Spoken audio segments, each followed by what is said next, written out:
Happy Friday. Welcome back to the Black Sheep Narrative, which drops on a Monday, but we're recording on a Friday. That's what we do. And we've got another guest for you guys. We got Mr. Spencer Lynn from Coast. I'm going to slaughter it.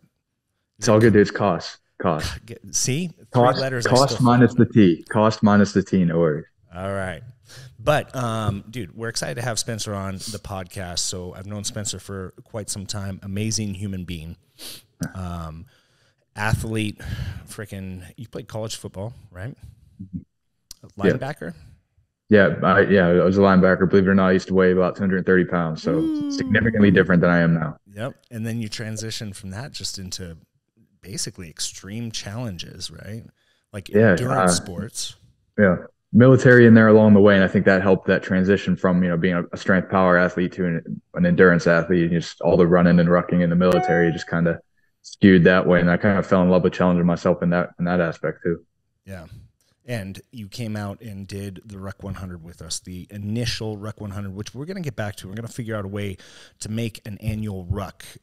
Obviously, we've just been tied, but a little bit of backstory. It was one Memorial Day weekend where we decided we were going to do a 100-mile ruck, and I had this vision in my head. It's like, hey, we want to focus on veteran suicide and what we could do to give back to the cause. So we said, we're going to ruck 100 miles and we're going to get all these sponsors to join us and donate to the cause. And we're going to donate all the money we raised to Mission 22 to help fight veteran suicide. And I put it out. And originally I put it out as like, here's what I'm going to do. And originally it was just me. Like, I'm going to do this. And then I had all sorts of people reaching out to me, including Spencer. One day I'm sitting there and Spencer gives me a call. He's like, dude, are you serious about this? And what was going through your head? Like, why did you reach out to me? Well, one, I do love the physical challenges, pushing yourself physically and mentally, seeing if you can do it. Obviously, the cause resonated with me, doing something beneficial for veterans. And then I really thought of when I was playing football in college, our strength and conditioning coach, great human being himself, very kind of like spiritual, like Zen master, like he was an avid reader. And he was telling me one time he was reading a book about that took place back in the early 1900s. And it was about an expedition to Antarctica, one of the first expeditions to Antarctica. And the guy in charge of this expedition went out in New York City and posted a bill on the wall and said, wanted, tough men, dangerous expedition, no pay, guaranteed return, unlikely. And put like a meeting date and just had all these people show up. Like, who would just see that challenge out there and just show up? But that's immediately what I thought of when I saw that you were doing Ruck 100.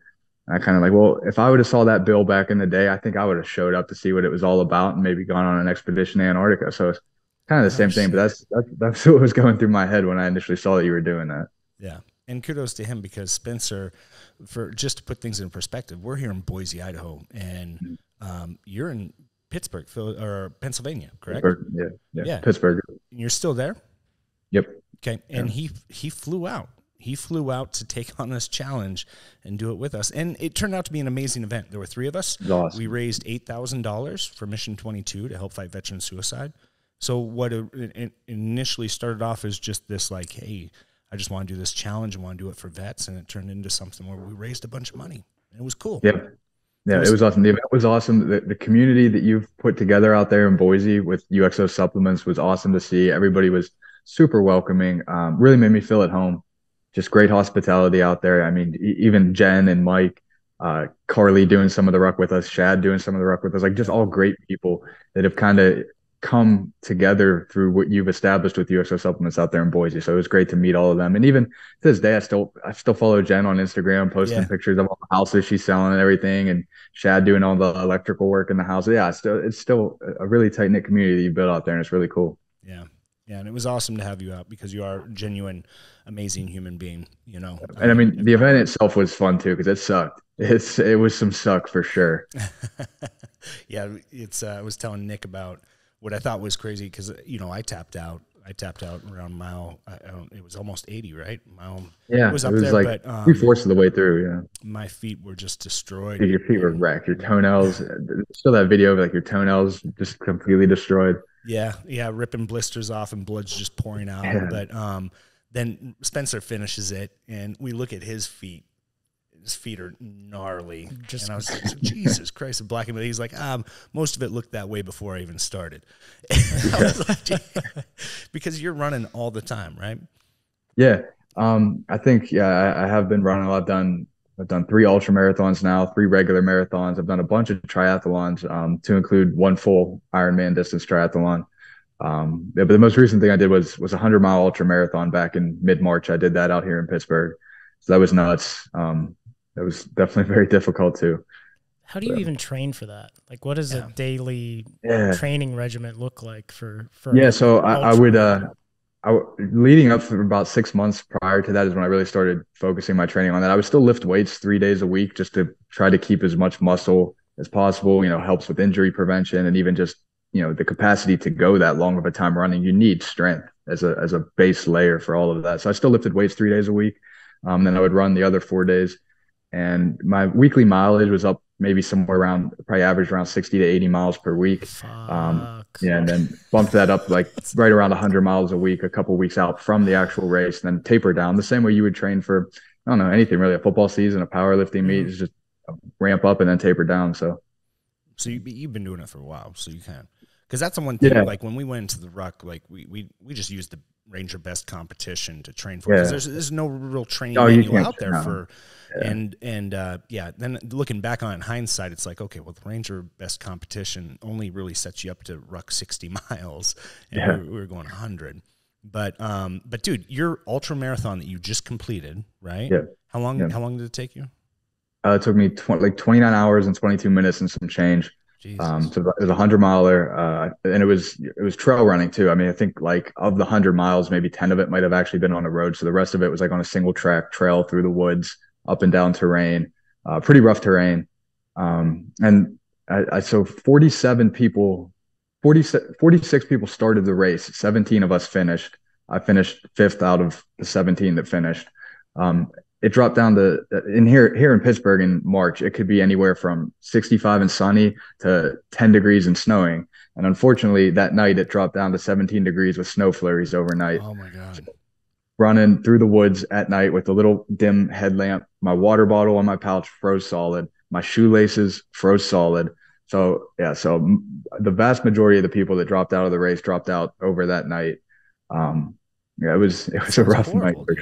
There were aid stations set up about every 5 to 8 miles. Yeah. And it sounds great, right? You get to an aid station, there's a tent, it's warm, they have a fire, there's a nice lady feeding you food and making sure you're hydrated and taking care of you and wrapping you in blankets. Sounds great, but they became traps throughout the night. So you'd pull up to an aid station, it's 17 degrees and snowing, you go in the little tent, you're drinking hot liquids, somebody's bringing you some food. Fuck that. Can I swear on this? Yeah. Okay. You're like, fuck that. I'm not going back out there. Right. So people would become trapped people became trapped at those aid stations. So there were so many times I'd come to one and I would just see people bundled up in the corner like that guy's done. That guy's done. He's not going back out. So I really tried to like limit my time to like 5 to 10 minutes at most at the aid stations. And then there was one I stayed at for probably like honestly a half hour because my back was really hurting. I was getting pretty cold. So I needed it, but it was also like dangerously close to me just like tapping out at that point. Yeah. But I didn't. Got back out there and finished the thing. So dude, that's amazing. It's fucking crazy. How do you prepare mentally? Because I feel like, okay, you can prepare for a 100-mile race, but there's got to be a point in the race where your mind is just like, we can't fucking do this. My fucking legs are going to fall off, dude. Like, how do you prepare for that mentally? What are you even thinking when you hit mile fucking, I don't know, 80, like Jon said? Like, oh, we hit mile 80. That's awesome, but I got 20 more fucking miles to go. Yeah, it was definitely a mental and physical and emotional roller coaster the whole time, highs and lows the whole way. I've seen 100-milers described as life in a day before, and that's like such an accurate description of what a 100-mile ultramarathon is. It's literally life in a day. You experience every possible emotion, physical pain, mental pain, physical triumph that you can like think of. It all happens within that 29 hours that it took me to do that race. there is really no way to prepare for the mental side of it. One benefit that I did have though was here in Pittsburgh all winter, the 6 months prior to the race, I still went out and ran 4 days a week, whether it was snowing, 35 degrees and raining. I would still go out and run every night. So like I never missed a training, and that definitely helped me know what to expect come race day, especially that suck of the overnight and how cold and snowy it got. So I did kind of have that, benefit to train in that all winter. And I still forced myself to go out. If there was 4 inches of snow on the ground, I'd still go out and get my miles in. So, wow. So the track itself, was it a big loop or was it? Yeah. So it was a 20-mile loop 5 times, which, had its own pros and cons. You see the same, you see the same stuff every time. So that mentally was tough, but then also, it allowed my dad was like my crew for the race. So he would meet me at an aid station, make sure, he's taking care of me the best he can, meet me at the next aid station. So that was definitely a huge, huge help. I don't think I would have finished it without him. Yeah. The funniest part was after the night where it dropped down to 17 degrees, I was rolling into an aid station around 6 a.m. that morning as the sun was coming up. And that's when I realized my shoelaces were frozen solid. I sat down at a chair. I met my dad there. I knew my feet were pretty jacked up. I was like, I need to change my socks. I knew my dad had fresh socks on him for me. So I sit down in the chair and I'm trying to untie my shoes. And I'm like, my fingers are numb. I'm fumbling around. I took my gloves off. My fingers are numb. I'm fumbling around with my shoelace. I'm like, Dad, I can't untie my shoes right now. My fingers are numb. Like, can you try to untie them for me? Recording in progress. Dude. You didn't record. We got the audio, though. We got the audio, but oh my God, dude. All right. We'll keep rolling, dude. Yeah, keep it rolling. Right. Yeah, my bad. That's okay. Do it live. Do it live. Yeah. I feel like I never heard about ultramarathon racers or running until David Goggins got onto the scene. Mm-hmm. And I feel like it's still not like mainstream, but more people know about it now because of him going on Rogan and his books and whatnot, and just like the mentality of the people. Like he just talks about I think he talks about his first 100-mile race that he didn't even train for, when he's just like running around a track for, and he's like, in San Diego, like peeing blood afterwards or whatnot. He had to go to the hospital. That's what I think about 100 miles. The guy who won, so the guy who ended up winning the 100-miler that I did, they said I didn't get to see. He was significantly far. I think he finished like 2 hours ahead of me, so he was a good bit ahead of me. But they said he ran the last like 10 miles basically blind. There's a type of I think it's I forget what it's called, but you can look it up. There is something where there have been a lot of instances of people in ultra events like that they temporarily lose their vision just from the physical exertion.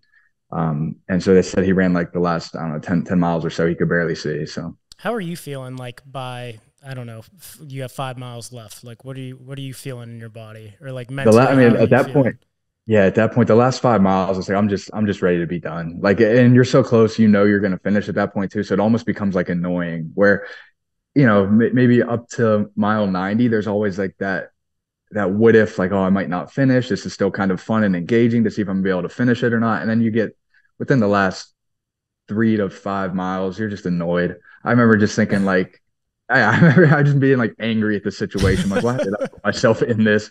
Like, I'm here, like I finished it, whatever. It's no big deal anymore. Now I know I can do it. And then just being annoyed at how bad my back hurts and how jacked up my feet are, and freezing cold and all that. So yeah, I think there was a bit of annoyance in myself in that last 5 or so miles, I'd say.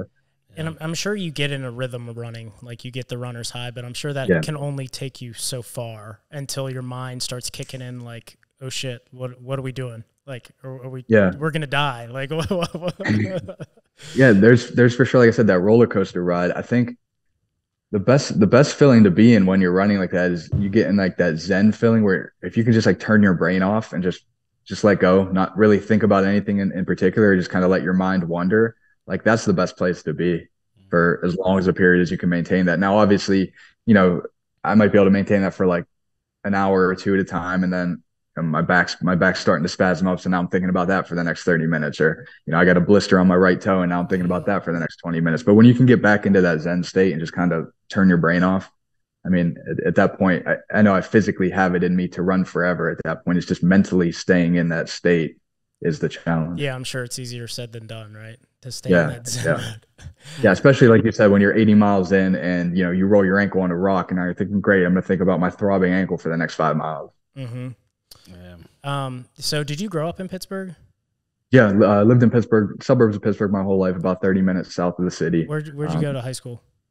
Went to Bell Vernon area high school. You familiar with No shit. Yeah, I went to Peters. No way. Yeah. Yeah. Dude, wait, this is gonna blow your mind. My wife and I, we live in Peters Township right now. No shit. My mom still lives there. Yeah, she lives on Cannonsburg Lake, dude. I go back all the time. Small world. Jon, how about that, man? Yeah. Smallest fucking world, dude. Yeah, I graduated in 2011 from high school. Wow, I graduated from Bell Vernon in 2010, so we're like. So we probably played football against each other. We know each other. We've definitely seen each other around. Dude, that's fucking nuts. Sure. Yeah, because we went when I was in high school.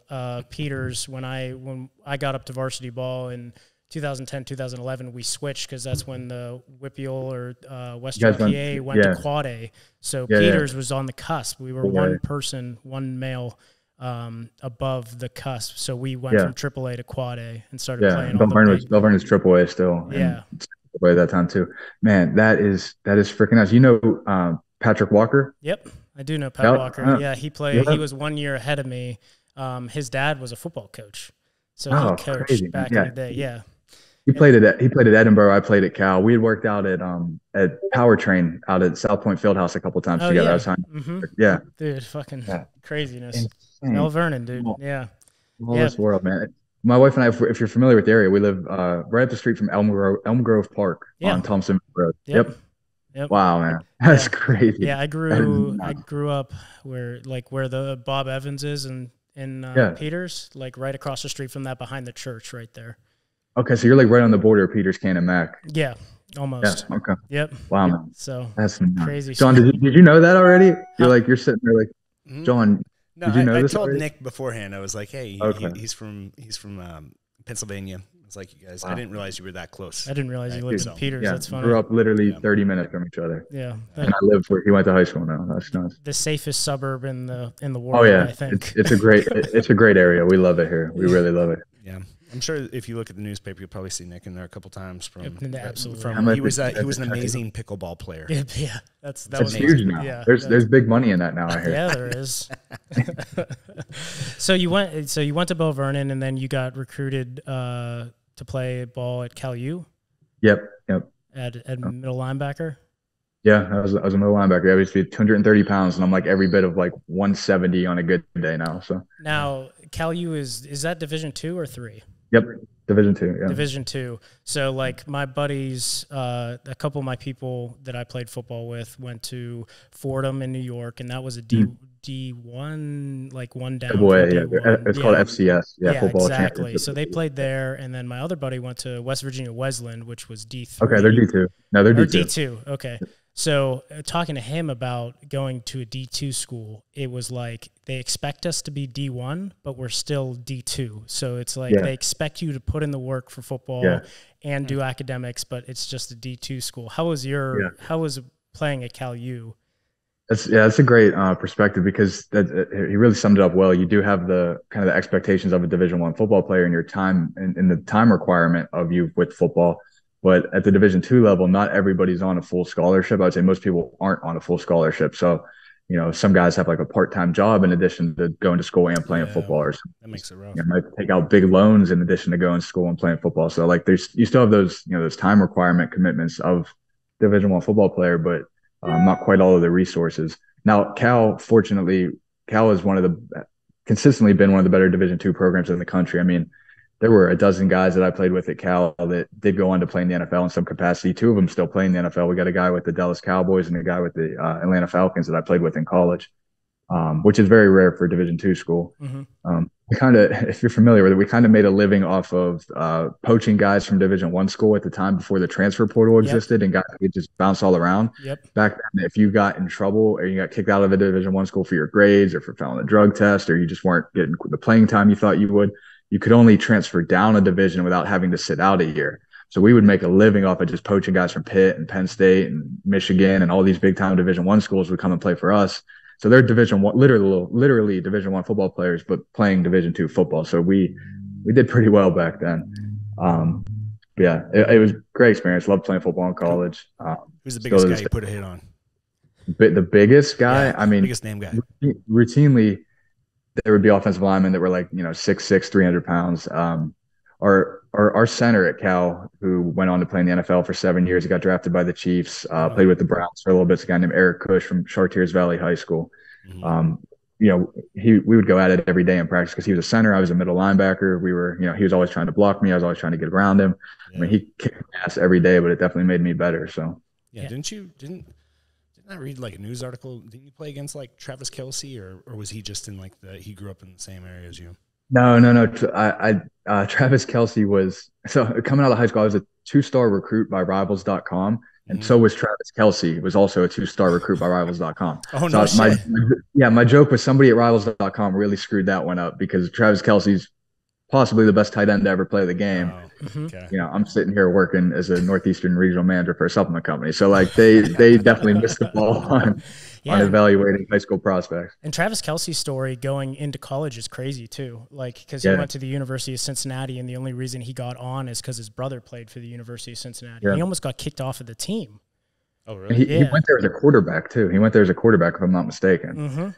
Then he goes on to be, possibly the best tight end to ever play football. Yep. And like his brother like saved him from getting kicked off the team and was like, no, he's going to be the real deal. Cause I guess Travis was just partying at big D1 school. Yeah. Like it's crazy. That's wild. Yeah. How was college life, man? For you? I was not a big partier at all. I was very focused on football. I took my grades very seriously. I still obviously hung out with my football team all the time, very close to all my teammates and everything, but yeah, I wasn't a drinker. Wasn't staying out super late or anything. I was pretty straight laced, I would say. Now, when did the military come into play? Yeah, so after college, I actually went over to Germany for a year, played professional football over in the German football league. Yes, there is a professional football league over in Europe. It's kind of, if you guys remember NFL Europe back in like the early 2000s, yeah, that folded in like 2007, but there's still kind of like the remnants of it over there, like a small niche following of American football in Europe. So I went over there and played for a season professionally. And then when I came back here to the United States, that's when I joined the military, went in with obviously having 2 degrees at that point. So I went in with the contract to go to officer candidate school after completing basic training. That's the route I took. And what was your MOS in the Army? Was it the Army? 11 Alpha. Yeah, Army. 11 Alpha as an infantry officer. Okay. And how long did you serve in the Army? 4.5 years. Okay. Where were you stationed at? I did all my training at Fort Benning, and then I was stationed actually at Schofield Barracks, Hawaii. So, that's not pretty nice. Pretty nice. Tough training out there in the jungle, but then also you get to make up for it by living on the beach all the time. So, yeah, not bad. And how was your experience in the Army? Loved it. Both of my grandfathers served in the Army, so that was kind of the obvious choice for me in terms of which branch that I was going to pick. And that a lot of people have opinions about the country. I'm definitely of the opinion that, yeah, there's always room for improvement. But at the end of the day, this is the best country in the world to live in. There's nowhere else I'd rather be, nowhere else I'd rather raise my family. I kind of wanted to feel like I earned my right to be here. I wanted to feel like I did something to earn the privilege to live in this great country, raise my family in safety, have every opportunity to go out and chase every dream you could ever want to do without having to, worry about your security or anything like that. So kind of wanted to feel like I'd earned my right to be here. Yeah, that's awesome. Yeah. Did you get deployed out of Hawaii? No. And it's weird. People ask that question a lot, and it's like, on one hand, going through like John, like what you experienced in deployment, like, it's almost wrong to say that I wish I would have deployed. But at the same time, it's almost like practicing football for 4.5 years and never getting to play in an actual game. So, like, I guess the way I look at it is, would I have liked to deployed? Yes, but I'm fortunate that I didn't, I guess. So it's kind of weird. That's always been something that's like, I won't say like bothered me, but it's always been like a what if to me. Yeah. Yeah, I've talked to a lot of people like that in regards to, like, they were in the Marine Corps and the Army, and they were like, yeah, I got deployed to Kuwait or Qatar, but I feel like I didn't like really serve. And it's like, no, man, you were ready. Like if your name was called, you were ready to go. And I think people forget about that, because at any time you could have got called out and been like, hey, it's your turn. Like your turn to be in the sand. So, yeah. Yeah. Did you lock the front door? I did. Oh, so you unlocked it after I locked it. Oh, is that what happened? Yeah. That's cool. We'll cut this out. The Amazon guy just dropped off packages. Like, oh, hey, what's up? All right. Sorry. All good, man. Yeah. What? You gotta get back in your groove now. You just were focused in on the Amazon. Took me off. Guy. Yeah, the Amazon guy walked in. It tripped me out. What was I gonna say? No, it's difficult to say. Like, everybody has different deployment experience, and you're right. Like, everybody has a support role. So even the people that are in support roles in the military have a purpose, right? They all serve a purpose in the bigger scheme of things. So, but dude, in Hawaii, like, I was watching the thing about Pearl Harbor, right? I don't know if when you were in Schofield Barracks, did you ever go over to like Pearl Harbor and just really absorb that part of history? Yeah, I've been down to Pearl Harbor before, but even closer to Schofield Barracks, which was Hickam Airfield, which is actually the first place that they came into contact with the Japanese Zeros, and even still to this day, one of the airplane hangars on Hickam Airfield has, like, you could tell where bullets impacted it. Yeah. Yeah. That's wild. And I think that, like, we all hear about Pearl Harbor, and it just kind of put me in a different mental state, like watching, are you going to lock it? Sorry. So it put me in a different mental state watching, because like, I kind of feel like what we went through with 9/11, right? And how Pearl Harbor back then, like, that was way beyond what we went through. And like, so I don't know, it just really got my mind going. Like, especially survivors of Pearl Harbor have talked about, what led up to the occurrence. And we see a lot of similarities that are happening in today's world, right? With conflict. I mean, what's going on with Russia, what's going on with China. And one of the survivors from Pearl Harbor even said, he was like, I hope that people can watch this and that we can learn from it, and to prevent this from happening again, obviously. And now it really, just looking at everything that's going on in the world, it feels like history repeats itself, and what's going to happen next? I don't know. These are the things that stress me out at night, Yeah, man, I hear you. It is always that what if. You hope that nothing terrible like that happens again, but it's good to know, especially here, like I said, here in the United States, best country in the world to live in. I know that there's an entire the strongest military force that the world has ever known is ready to, react if necessary. So, yeah. So you don't see a lot of officers get out, especially did you get out as a first lieutenant? Yeah. Yeah. What made you want to make that transition? I know a lot of, I'm still currently in the Air Force getting out, and I know a lot of my people that I've known as officers like to stay in. It's like that comfortability, and we talk about it even enlisting. Like, the military has a way of keeping their guys in, because it's like, oh, you have health care, you have all of these benefits. Like, why would you jump out? Like, there's nothing out there. Like, not that you know. Yeah. So what made you want to get out of the military?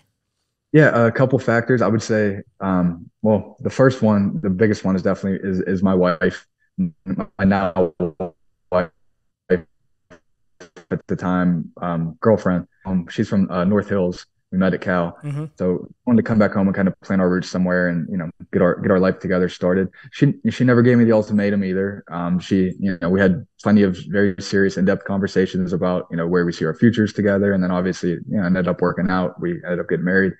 So she never actually gave me an ultimatum, but she definitely made her voice heard that she would prefer to go back home and plan our roots. And I never, she's great. I love her to death, and I didn't want to lose her ever. I didn't even want to do anything to ever jeopardize losing her. So that was definitely a big part of the decision. And then kind of the other part too was, especially as an infantry officer, the higher you get in rank, the further you get away from the line. And being a platoon leader was the most fun I ever had in my entire life, the best job I ever had. And then the next job after a platoon leader is an XO, company executive officer. And that was quite literally one of the worst, most stressful jobs I've ever had. And so I kind of see, well, the higher I the higher rank I get as an infantry officer, the more like an XO my life is just going to be at incrementally higher levels, and the less like a platoon leader my life will ever be again. So I kind of already, experienced the high of the job. And once that platoon leader time was up, I just kind of realized, oh, it's going to be all downhill and more stress from here. So that was definitely a big deciding factor as well too. Yeah, I love being platoon leader. I love my platoon sergeants, all the guys in the 2 platoons that I had. I mean, literally the best job I ever had. Yeah, and the same thing happens with the enlisted too, right? Like, yeah, and that's the whole reason why I joined. My story was interesting because, like, when I went in, I wanted to be infantry. And at the same time, I had my wife and we had our child, and she was like, "No, you're not going to be infantry, right? There's just too much danger." You definitely found the loophole in that one though, because 13 Fox is about as close as it gets to be an infantry.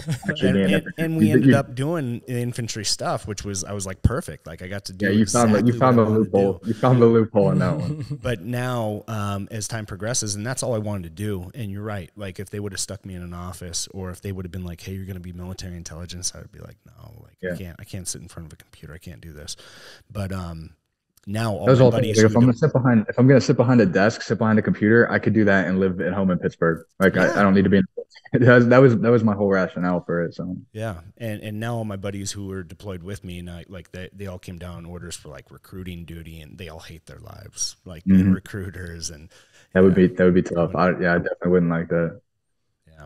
Yeah, that would suck, especially right now, because Lauren, who's on the team right now, is a recruiter in Iowa, and we were just talking. Yeah, she's National Guard Army recruiter, and she's like stressed out of her fucking mind because that's the whole point behind it. Like, I mean, it would be cool to be a recruiter and kind of sell the goal, but they have all these stats they have to hit, and it's super stressful, and everything's their quotas and. Yeah, and the numbers aren't there anymore because of everything. They're saying because of the Afghanistan debacle that happened, but it feels like less and less people are as patriotic, So it's like less and less people can meet the physical requirements, and less people are even mentally tough enough. And more and more kids are growing up playing video games, soft as can be, and kids these days, our culture has definitely changed.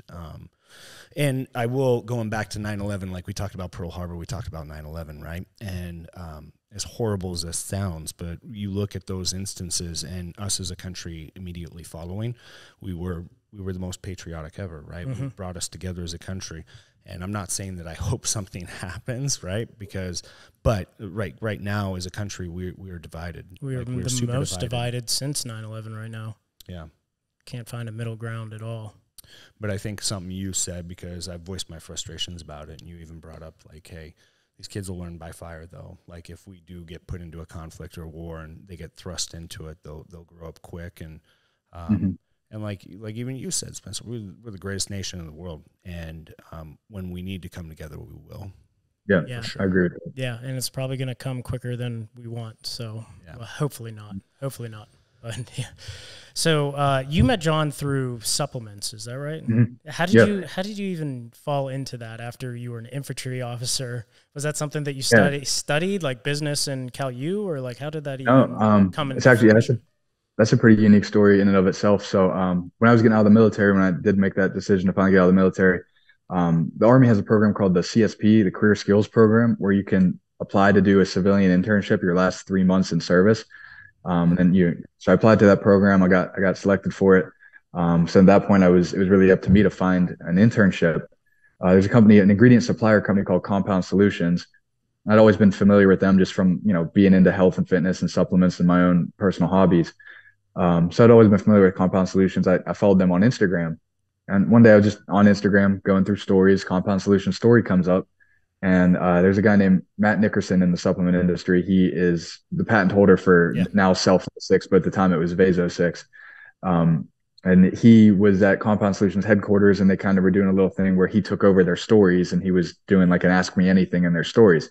So I clicked on the little story sticker, and I was like, what does somebody have to do to get their foot in the door in the supplement industry? I was like, screw it, I'll shoot my shot. Never even thinking he would respond to it, and sure enough, he answered, and he kind of posted a little video of himself, and he was doing like the thinking emoji face, and he was like, send me a DM. So I was like, okay, jump further down this rabbit hole. So I sent him a DM, explained my situation, that I was transitioning out of the military, have an opportunity to do a civilian internship. Like, can I come work for you and build your brand, help build your brand at Vaso 6 or whatever? He's like, well, I don't really have a role for you here, but here's the contact information for Kelsey, who is the marketing director at Compound Solutions. He said, email her and explain to her what you just said to me. So sure enough, further down the rabbit hole, I did that. She got back to me and she said she's going to talk to the president at Compound and see if they can figure something out. A couple of days later, I'm interviewing with the president of Compound Solutions. And she fortunately for me, I think her son is an Army veteran, so she had a little bit of a soft spot for the Army veteran. So anyway, she hooked it up with an internship. I interned with Compound Solutions for those 3 months. Kind of bounced around from like the marketing department there, got some experience with the sales department and Kyle Adams there. So I got to touch a couple different parts of the business. And then, did well enough in my internship that literally as soon as I got out of the Army, as soon as my internship was over, they offered me a job. And I worked for Compound Solutions as an account manager for about 1.5 years. And then that's how Jon and I met. Actually have it right there. That's Daily Essentials right there. Look at that bottle. Yeah. And that's significant. Yeah. And that's significant to me for a couple of reasons. I mean, one, that's how Jon and I met, but two, Jon, I don't even know if you know this, but selling IXOS to you for Daily Essentials, that was actually my first sale at Compound Solutions. Whoa. Oh, was it? Yeah, that was literally my first sale. That was your first sale. And that's why I have the bottle. It has like a sentimental value to me as one, that was my first sell, and two, that's how we connected, and now we have a friendship. So yeah, and we were the first company to carry IXOS. There's still not a whole lot of first to market. Yep, first to market with IXOS. Yeah, that's awesome. Yeah, it is. How did you stay up to date with like all of the new? Because like me and Jon talk about it, and we see all the research and everything about all the new compounds that are coming out, and it seems like weekly it's like something new, some new research is coming out. How did Compound Solutions keep up with that? Well, first and foremost, the CEO at Compound Solutions, Matt Titlow, is an absolute genius, like literally a genius. He speaks like 6 languages. His parents founded the company, and now he's the CEO there. Can formulate circles around anybody and anything when it comes to supplements. So, I mean, he was always educating the entire sales team. Any type of new research that was out there, anything that was like on the fringe of possibly happening in the future. I mean, he obviously just made sure we were completely up to date and aware of anything going on in the entire supplement space. So that was definitely how we all stayed on top of it. And then Kyle Adams, who's the national sales director of Compound Solutions too, he did just an amazing job of kind of echoing Matt's voice. So if Matt was the company commander, Kyle was the company first sergeant, making sure all of Matt's vision got executed and everything. So just the leadership at Compound Solutions really did a great job of making sure everybody was on board and educated and able to best serve our customers. It seems like you did a great job of transitioning out of the military. We talk a lot about how it's very tough to transition out of the military. Yours was very smooth. Now, kind of falling back on where we started about the 100-mile races, did you, like, obviously infantry is very, I don't want to say the word athletic, but like very physical. Yeah, that's a good word. How did you keep that? Like, I know like a lot of my friends fell off when they got out of the military. Like it was, we had this standard you had to keep, you had to take a PT test. And obviously as an officer, like you're kind of above and beyond, like you want to be more fit than the enlisted because they're looking at you. Did you keep that like when you came out? No, I pretty much transitioned right into it. I think just from having that background, growing up playing sports my whole life, I was always somebody that was very active and very competitive. The hard part was not staying in shape. The hard part was like figuring out what to do, right? Do I want to, put some weight and some strength back on and maybe try lift like powerlifting or bodybuilding or something? Or do I want to stay where I'm at with my endurance and, do stuff like do crazy 100-mile ultra marathons and triathlons? So that was obviously the route that I took, probably just because I was closer to that point than I was the opposite at that point. So, the hard part was figuring out what to do. Was I had the energy and I had the want to stay in shape. I just had to figure out where to apply my direct that energy. Yeah, exactly. Now, how did it go to that extreme? Because I could see people being like, "Yeah, I'm a runner. I'll just do like a marathon." How did it go to like, no, I want to fucking do ultra marathons. I want to do triathlons. I want to do 100-milers. Like, yeah. So I mean, obviously it starts with the marathon, and then you do a couple marathons. You're like, all right, what can I do further than this? What's next? So then I did I think the first ultra marathon I did was a 37-mile trail race. And I crushed that. I did pretty well at it. I finished in like 13th place out of like 1,000 people. So I'm like, oh, I'm kind of good at this. And then I did a 50-mile ultra marathon, and then that culminated in this 100-miler as well. And I've done, like I said, some triathlons as well. I did a full distance Ironman. But yeah, the 100-miler I think is as far as I'll take it. I mean, there's literally like I think Badwater is like 200. There's one out there is like 250. I can't remember which one that. But at that point, I think it is the Badwater. Isn't that supposed to be the hardest one in the world? I'm sorry, no. Badwater is 135, but it's literally 135 miles, but it's literally through Death Valley. Yeah, like so it's the hardest thing. Yeah, yeah. Yeah, what is next? Like you've checked the 100-miler off. Like what's after that? I'm kind of glad you asked, because this will actually be the first time that I'm like talking about it publicly, besides just my wife or anything. But you heard it here first, people. Yeah, I'm going to break the world record for the most amount of weight deadlifted in 24 hours. Whoa! What? Yeah, what's the most weight? Yeah, what is it? It's about 1.2 million pounds. Oh my God. I've done the math on it already. I've broken it down. If I could deadlift 135, 6 reps every minute for 24 hours, I will smash the record. What? 135, 6 times. Every minute. Every minute for 24 hours. I've done the math on it.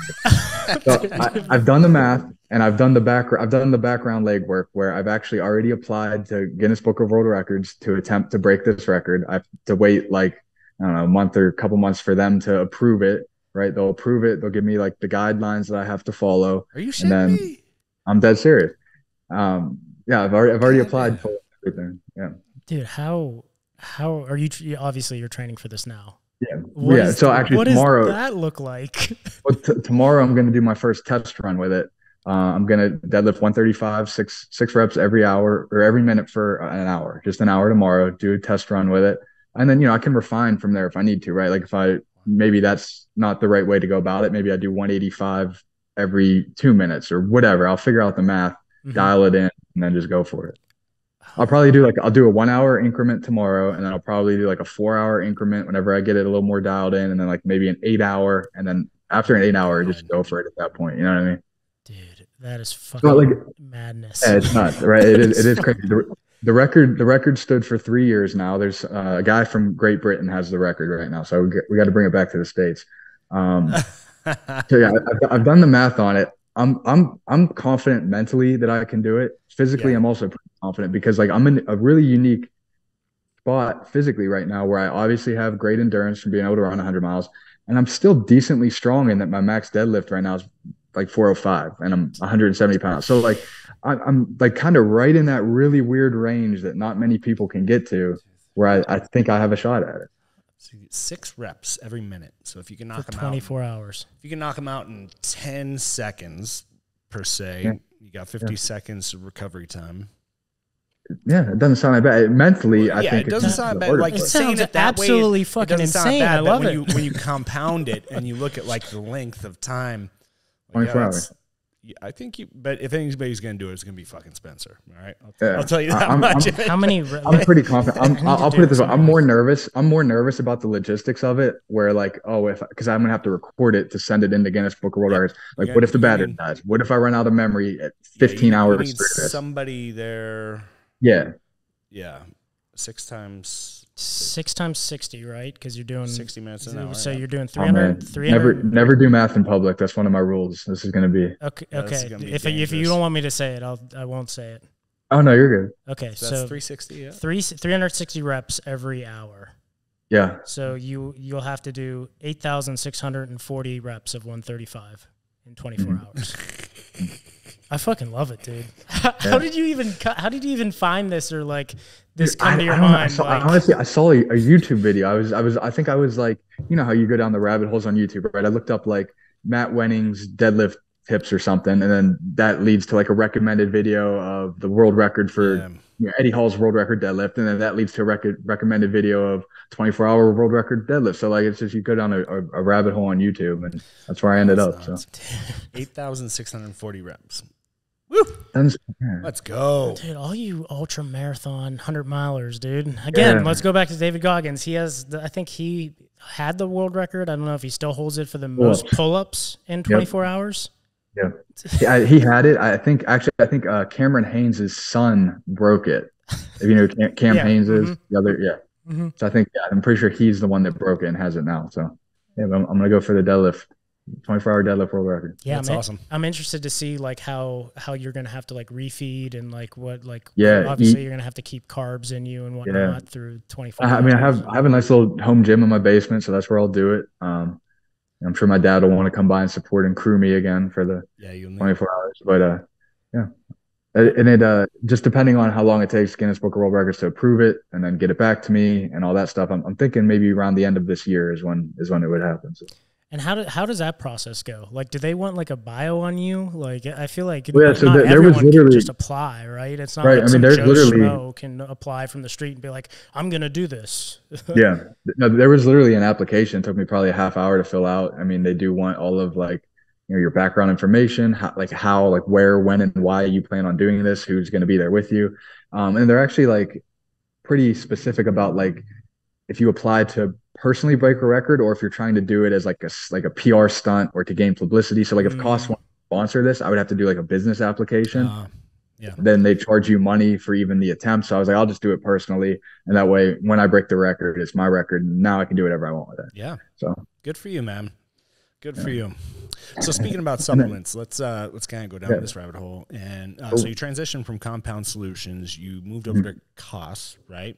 Which is natural plant, like plant protein, correct? Or yeah, plant-based protein. That's that right there. It's our most well-known product. We also have like some other health and wellness products, like our reds and a greens blend. We have functional superfood, single ingredients like a beetroot powder, an ashwagandha powder, coconut milk powder, stuff like that. But the plant-based protein powder is definitely our hero SKUs. Yeah. And you guys have been exploding. You guys are ending up on everybody's shelves, which is awesome. Yeah, man. We're on a rocket ship right now. We're chain wide, nationwide in both Whole Foods and Vitamin Shop. We're in about a quarter of the Walmarts across the country, and that'll be going up to about a half of the Walmarts. Same for CVS and Walgreens. And then here in the Northeast, which is I'm the Northeast regional manager for COS. So I have like Wegmans, Giant Eagle, Tops, Big Y, Weiss, Dick's Sporting Goods is actually my account. That's a pretty cool one that we're in. Yeah, we're kind of on a rocket ship right now. We're number 6 in the plant-based protein powder game, number six brand in plant-based protein powder. And we should hopefully move into that number 5 spot here pretty soon. So wow, good for you. It's fun. Yeah. What's your thoughts on the sports nutrition space? Yeah, so it's interesting working for COS too, because COS is definitely more of like a general health and wellness brand. Where UXO, you guys are actual hardcore sports nutrition brand. And that's probably more of where I align, just my own personal preferences and like what I would buy with my own money instead of cost. So I've always, still have an extreme interest in like, actual sports nutrition brands, but it's still the same overall industry. And I kind of always say too is, especially in health and wellness, the more options that are out there for the average consumer, the better. Because it's no secret that this country has an obesity problem. So literally, the more healthy options we can get on shelves or make easily available D2C, the better it is for everybody. So there's room in this for everybody to win. Yeah. Do you feel like the FDA and the government's going to allow that? That's a good question. I think, especially with CBD, some of the other ingredients, like even NAC a little bit ago came under scrutiny from the FDA.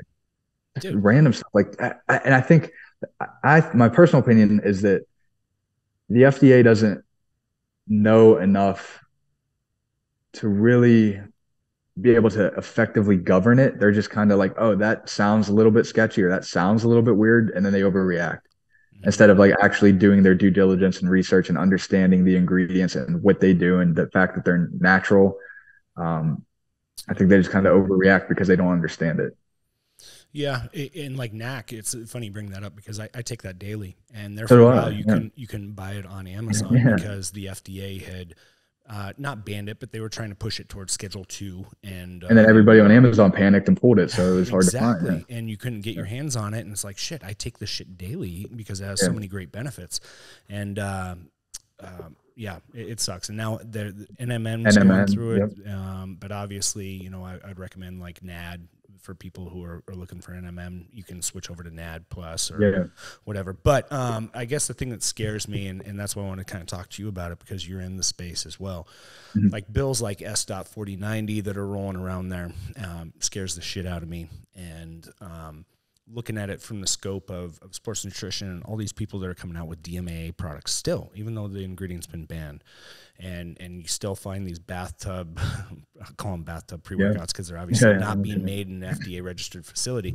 But, you know, and people like, when I review these products and talk about them and like voice my concerns, there's so many people like, oh, you don't know what you're talking about. DMA, that's the truth. I love that stuff. I can lift a house on it, you know, but they don't understand that by companies producing these products that have banned ingredients in them, that's forcing the FDA's hand. It's like, hey, we already said these ingredients are banned. Like, you can't be putting them in your product. And people know that they don't regulate and they don't enforce. They have an enforcement issue because they don't have the resources to go after these companies. So they're going to continue to do it. But it's forcing the FDA's hand to put bills in place like S.4090, where they're essentially going to remove sports nutrition and hand it over to big pharma. That would be a nightmare scenario. The people that are producing these, you know, DMAA pre-workouts, like you just mentioned, they're the kid in class that like won't stop talking, and they're going to force the teacher to take away recess from everybody. You know what I mean? 100%. And I try and get people to understand my scope. Like, that's cool, you like DMAA, but understand here's why I voice these big concerns. It's got a bigger, there's bigger ramifications to this than, you know, you just not being able to take your DMAA. Like, it's going to fuck over a bunch of people. It's going to turn sports nutrition completely over to big pharma, which is going to put a bunch of smaller companies out of business. But then people are going to be paying big pharma prices for protein, for a pre-workout. And you're going to be very limited on what formulas are available out there, because if big pharma takes over, then, you know, that kills all innovation. And it's just going to be big pharma putting out some generic based fucking shit and charging you $100 for it. And it's going to be difficult to buy.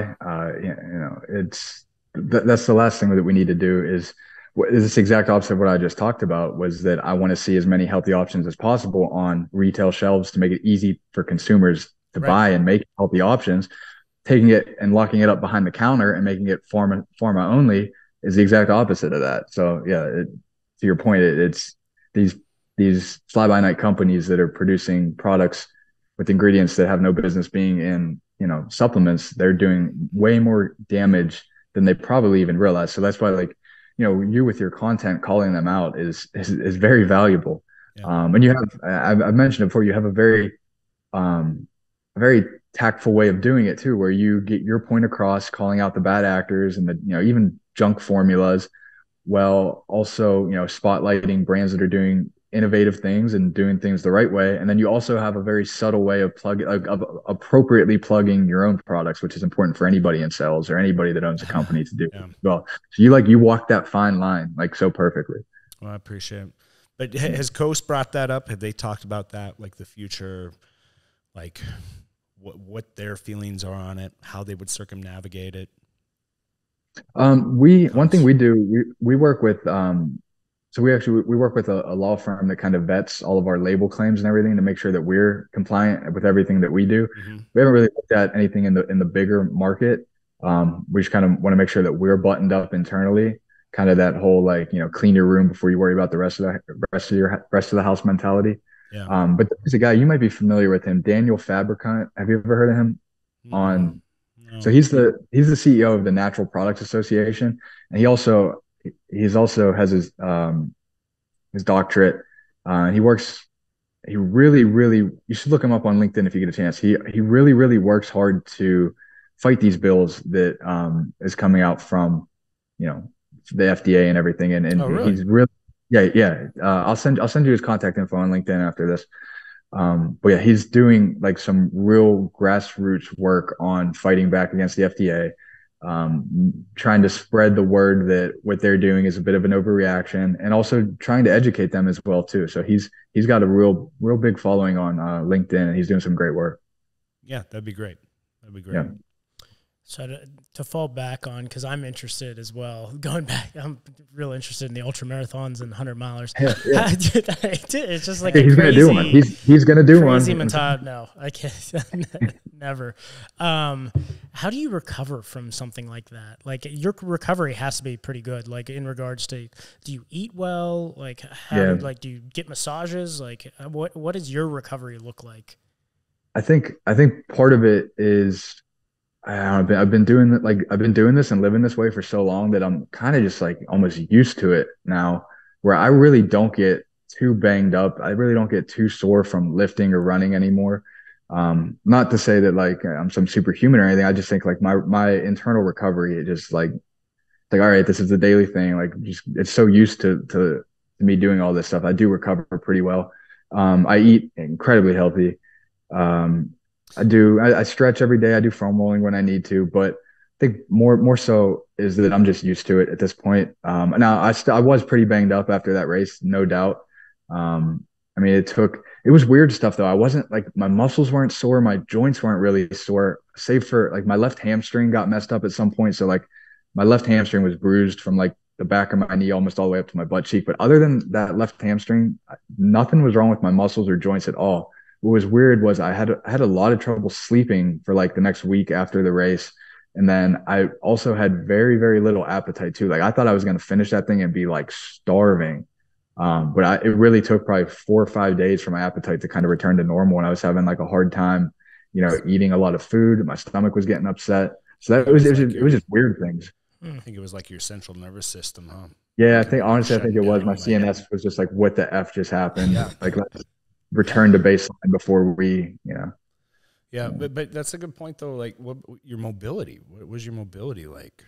Yeah, I was fine. I even literally the next day after the race, we have a spin bike in our basement. I got on a spin bike for 45 minutes just to kind of get the blood flowing and loosen myself up. So, I mean, I was pretty fine from, like I said, a muscle and a joint perspective. It was the other stuff that was weird. My appetite, my ability to sleep. I was waking up with cold sweats like the next 3 or 4 nights. It was like the weird CNS stuff that was pretty jacked up, but my muscles and my joints were fine. Now, what is your food intake look like? Because obviously you're burning a fuck ton of calories doing this kind of stuff. So like, do you even know like your caloric baseline, or do you eating like 5,000, 6,000 calories a day? Like, and what are you eating usually? Yeah, I would say I would average probably around 3,000 to 3,500 calories a day. Now during the 100-miler, I mean, I was eating whatever looked appetizing and trying to like eat as much as possible, as quickly as possible at the aid stations. I really relied a lot on those like little gels, like those goo gels or Hammer Nutrition gels or whatever.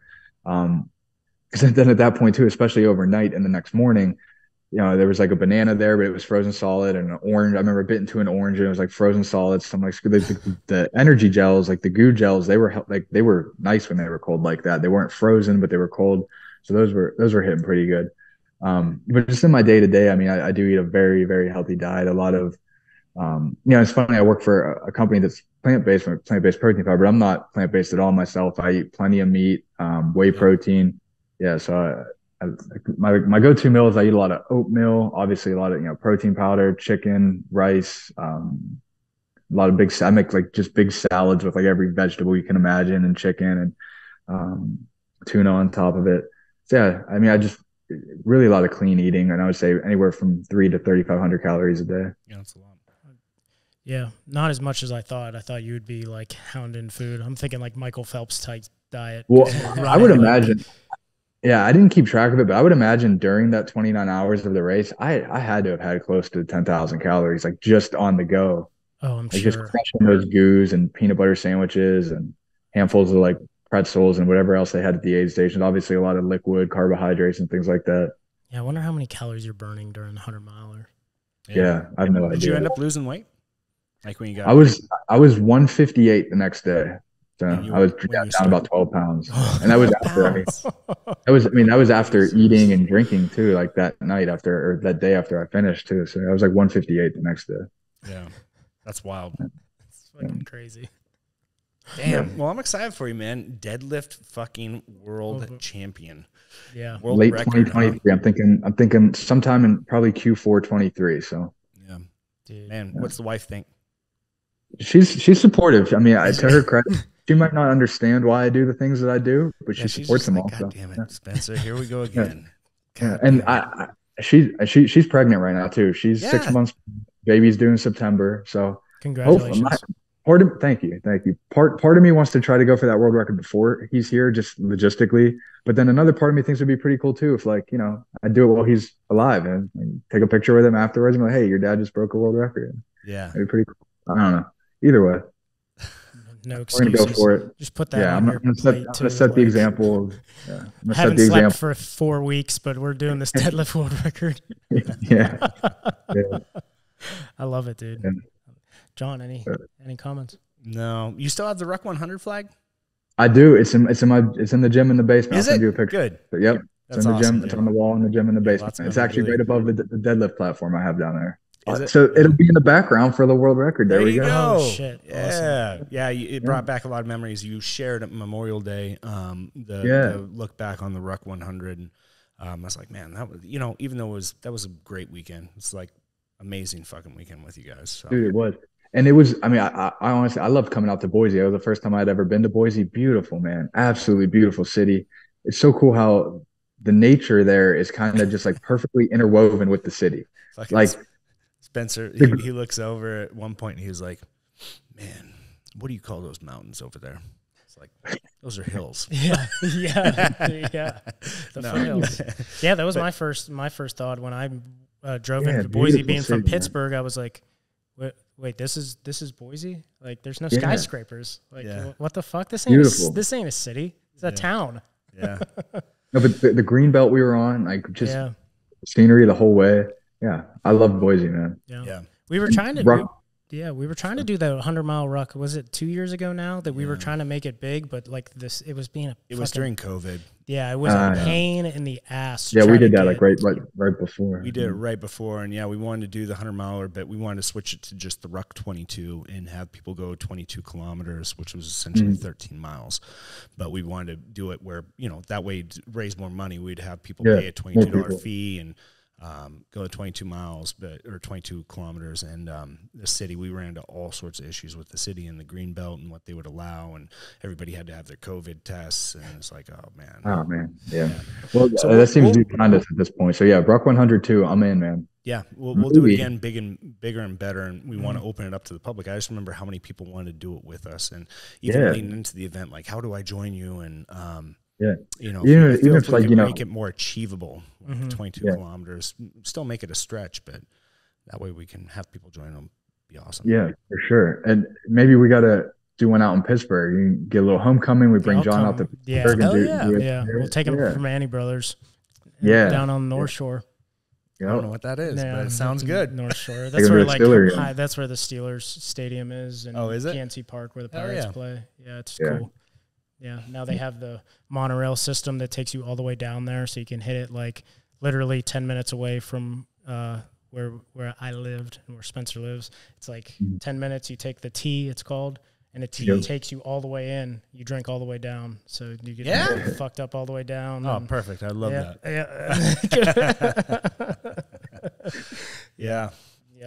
Well, good, dude. Well, we appreciate you having me on. And like I said, man, where can people find you online? Yeah, just on Instagram at slyn46, or look me up on LinkedIn too. Just my name, Spencer Lynn. Always happy to connect with anybody in the sports nutrition, supplement, health, and wellness space for sure. Yeah, and you don't want people that are about to run 100 milers reaching out to you. That too, man. If you have questions about endurance or any type of athletic event, or if you have some crazy physical athletic challenge that you think I should try, let me know. I'll think about it. But I'm definitely in for Ruck 100 too. I'm definitely in to make that happen. I'll be out to Boise for sure. And I'll bring my wife this time because I was telling her how great it is. Amazing. Yeah. She'd love it out here. Yeah, for sure. Yeah. Well, we appreciate having on. Thank you, dude. It's always a pleasure with you. Yeah, it was great, dude. I'm glad that you're so small world, man. So I'm living in your something house, man. Yep. Yeah, we'll connect. I'll find you. Yeah, man. Talk about pickleball. Sure. Yeah, not talk about pickleball. Peters Township Indians. Peterstown, yeah, they just built that huge. Now they have that huge high school, so dude. Nice. It is ridiculous. So nice. Did you see the gym, the basketball court? Oh my god, I haven't seen it. It looks like a Division I basketball court. Seriously, Google pictures of it. It's insane. Yeah, I remember when USC built that high school, and everyone was like, Peters is nicer. Peters went up there. Peters went up there for sure. Have you been to is there like a nice lifting gym in there? Like, do they have a good room? It's down below. It was actually on the route that I would take on a lot of my training runs. The weight room is really freaking nice too, man. I'm sure. Yeah. Good for them. Yeah. It's nice. Hell yeah. They have a new pickleball court for Nick. No, I didn't say a pickleball court. We do have the Montour Trail though. Damn. We love the Montour Trail that runs right through here. Yeah, that is nice. Where the fuck are you getting pickleball from? Like, why is that on the back of your mind? You guys are just having this bromance here, and I'm just trying to just talking about pickleball.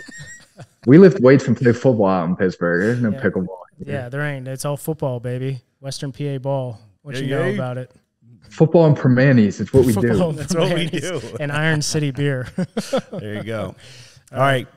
Thank you guys for tuning in. Like we said, if you guys get anything from these podcasts, please give us a like, a subscribe, a follow, and give us your feedback. If you hate it, anything you want to see, we appreciate the I guess, feedback, the shit talking, whatever. We're down for it. So, Spencer, again, thank you, brother. And Black Sheep out. Black Sheep Narrative. See ya.